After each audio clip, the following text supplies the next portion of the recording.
likelihood having fled to the countryside.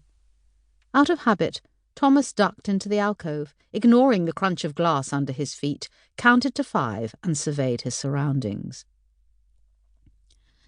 Through the reflection in the glass across the street, he had a good view of the surrounding footpath. Still empty. Certain he hadn't been followed, he stepped out of the safety of the tailor shop's doorway. A bell above the door of the bookshop jangled as he let himself in. The old man who used to sit behind the counter had been replaced by a younger woman, probably in her early 30s. She had cropped raven black hair, fair skin, and thin lips doused in a layer of startlingly red lipstick. Thomas gave her a quizzical look as she looked up from the book she was reading. "Where's—" Thomas was embarrassed that he didn't even know the old gentleman's name. "You mean my father Frank? He took my children to Scotland." "And you decided to stay?" The woman reached under the counter and set a small pistol with a mother-of-pearl inlaid grip on the counter. "When the Germans come marching through the streets, I'll start shooting. Sir Reginald's in the back office. Turn the sign to closed and lock the door, would you?" She turned her focus back to her book. Thomas did as she asked and walked along the ancient wooden floor towards the tiny office in the back. Sir Reginald Wright sat on a rickety chair reading a tattered copy of the Warwickshire Advertiser. Thomas and Sir Reginald had been having their clandestine trysts in this office for decades. The tiny room faced an alley, with windows so grimy the room was cloaked in a patina of perpetual gloom. Disorganized files were stacked precariously in one corner. The desk held a brass banker's lamp in need of a polish, and, as usual, loose papers covered the surface.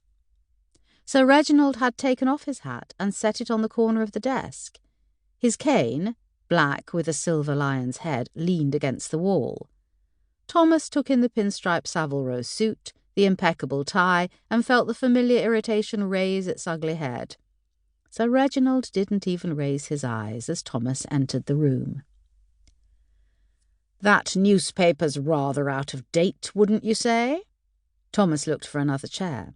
When he didn't find one, he cleared a spot on the crowded desk and sat on it, not caring about the impropriety of his actions.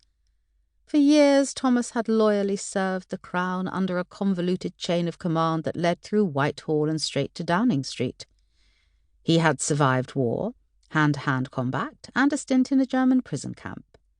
Sir Reginald had promised a long rest after his latest mission. It seemed as though his superior was going to renege on his promise. Sir Reginald ignored Thomas as he shook the paper and carefully folded it, before setting it on top of the stack next to his chair. Just being in Sir Reginald's presence set Thomas on edge. "I'm here, Reginald. Why did you want to see me?" "How's the shoulder? Infection cleared up?" Sir Reginald leaned back in his chair and crossed his legs.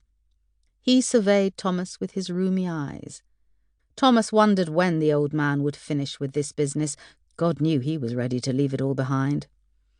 He thought about moving to the country, spending his days doing research and writing in earnest, not just as a cover for his various missions.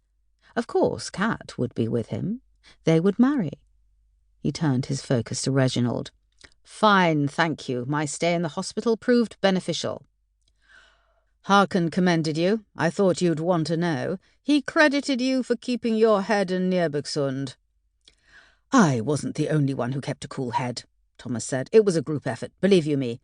I'm just grateful they came willingly. I wouldn't have relished forcing the King and the Crown Prince to come to England against their will." "Agreed. Now, on to more pressing matters." "No, I'm not interested in pressing matters. I'm finished. We had a deal. No more. I'm not fully recovered from the events in Norway. My shoulder isn't healed yet. I'm tired and physically weak. I was assured a long rest would be forthcoming, and I intend to take it."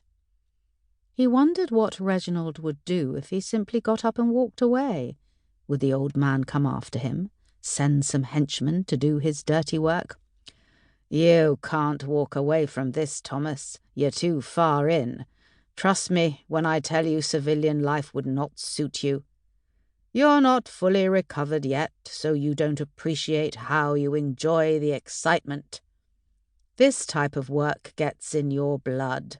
You'd grow bored in months, maybe weeks." You